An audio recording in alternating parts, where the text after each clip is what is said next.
اداروں کی دین ہے، انہی اداروں کی برکت سے آج ہم شرک و بدعات سے دور ہیں۔ اسی طرح ہمارے درمیان موجود ہیں قاری ضیاء الرحمن فاروقی صاحب دامت برکاتہم، جو اورنگ آباد سے تشریف لائے ہیں۔ ان کی بڑی محنت ہے اور تحفظ ختم نبوت کے عنوان پر ملک بھر میں جا جا کر یہ ایک سنجیدہ سی شخصیت جو پرانے سے کپڑوں میں اور ایک عجیب طرح سے بالکل سادگی کے انداز میں ملک بھر میں چپے چپے پر جا کر تحفظ ختم نبوت کا پیغام عام کرنے کی کوششوں میں لگے ہوئے ہیں۔ اسی طرح سے یہاں حضرت مولانا جمیل احمد دامت برکاتہم جو حیدرآباد سے تشریف لائے ہیں، ان کے بھی خیالات کا اظہار ہونا ہے۔ تو میں آپ حضرات سے 2-3 منٹ میں بات کر کے پھر بیٹھ جاؤں گا۔ تحفظ ختم نبوت پر کام کرنے کی ضرورت کیوں پڑ رہی ہے؟ یہ ایک سوال ہے، شاید آپ کے ذہن میں چل رہا ہوگا کہ بھائی ہم تو آپ صلی اللہ علیہ وسلم کو اللہ کا آخری نبی مانتے ہیں، لیکن پھر کیوں ضرورت ہے کہ اس پر کام ہو اور اس پر محنت کی جائے؟ دراصل مسئلہ یہ ہے، ابھی مولانا ہارون صاحب دعوت برکاتہم نے بھی روشنی ڈالی ہے کہ کچھ لوگ ہم جیسا لباس پہن کر،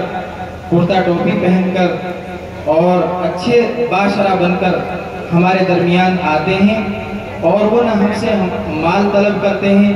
نہ ہم سے کوئی اور چیز مانگتے ہیں، بلکہ وہ آہستہ سے محنت کر کے اور موقع نکال کر ہمارے ایمان کو ہمارے دل سے نکال لیتے ہیں۔ اب آپ یہاں سب موجود ہیں، اپنے سینوں پر ہاتھ رکھ کر بتائیں کہ ہمارے پاس سب سے قیمتی سرمایہ کیا ہے؟ ایمان ہمارا سب سے قیمتی سرمایہ ہے۔ اگر ہم اعمال میں کمزور ہیں اور پھر بھی ہم اللہ سے مغفرت چاہتے ہیں تو اس کے لیے ہمارے پاس ایمان کا ہونا شرط ہے۔ اگر اعمال کمزور ہوئے اور ایمان ہمارے پاس ہوا تو شاید جان بچ جائے گی، اور اگر اعمالوں کا ہمارے پاس ذخیرہ ہوا، ہمارے پاس نمازیں بھی رہیں، ہم نے حج بھی کیے، ہم نے زکوٰۃ بھی ادا کی، لیکن ہمارے پاس ایمان نہ رہا، تو پھر بتاؤ کیا اللہ تبارک و تعالی ہماری طرف دیکھیں گے؟ اللہ تبارک و تعالی کی ہم پر عنایت ہو سکے گی؟ تو ہم اس بات پر ایمان رکھتے ہیں کہ مرتے دم تک ایمان کو سلامت رکھنا یہ ہر مسلمان کی ذمہ داری ہے۔ لیکن میرے محترم بزرگوں اور دوستوں، اس ذمہ داری سے ہم بہت پیچھا چھڑانا چاہتے ہیں، ہم اس ذمہ داری سے دامن چھڑا رہے ہیں، ہم اپنی اولادوں کی فکر نہیں کر رہے ہیں کہ وہ نہ جانے کیسے کیسے غلط عقائد میں مبتلا ہو کر اپنے ایمان کا سودا کر رہے ہیں۔ تو میں نے آپ کو بتایا کہ تحفظ ختم نبوت پر کام کرنے کی ضرورت کیوں ہے؟ اس لیے کہ کچھ لوگ ہمارے جیسا لباس پہن کر ہمارے بیچ میں کام کر رہے ہیں، یہاں تک کہ وہ ہماری مسجدوں کی صف اول میں نماز پڑھتے ہیں، امام کے پیچھے نماز پڑھتے ہیں، اور پھر وہ تنہائی میں ہمیں بٹھا کر ہماری ذہن سازی کرتے ہیں، یہاں تک کہ وہ ایک دن ہم سے ہمارا ایمان چھین لیتے ہیں۔ اذان ہو رہی ہے۔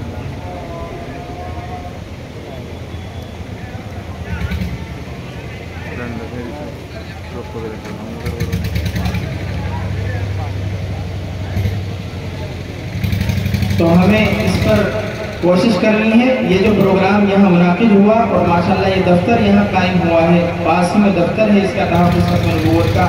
تو ہم آپ سے علماء کی موجودگی میں یہ اپیل کرنا چاہتے ہیں کہ براہ کرم اس ذمہ داری کو سمجھیے، یہ بہت اہم ذمہ داری ہے۔ اگر ایک آدمی یہ کہتا ہے کہ محمد صلی اللہ علیہ وسلم اللہ کے نبی ہیں،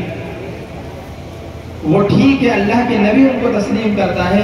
لیکن اگر اس کا عقیدہ یہ نہیں ہے کہ اللہ کے رسول اللہ کے آخری نبی ہیں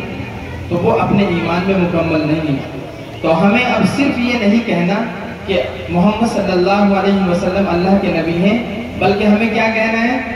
کہ محمد صلی اللہ علیہ وسلم اللہ کے نبی بھی ہیں اور آخری نبی ہیں۔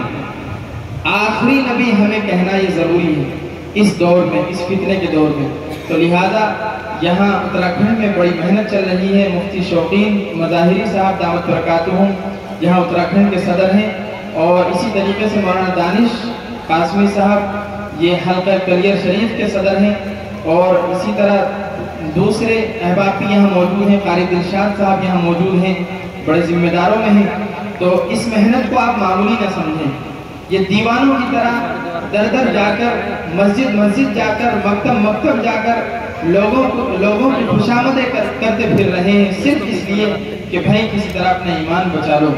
اپنے ایمان پر محنت کرنا یہ انتہائی ضروری ہے۔ دیکھیے اللہ کے رسول صلی اللہ علیہ وسلم کے ساتھ جو صحابہ کرام کی جماعت تھی، وہ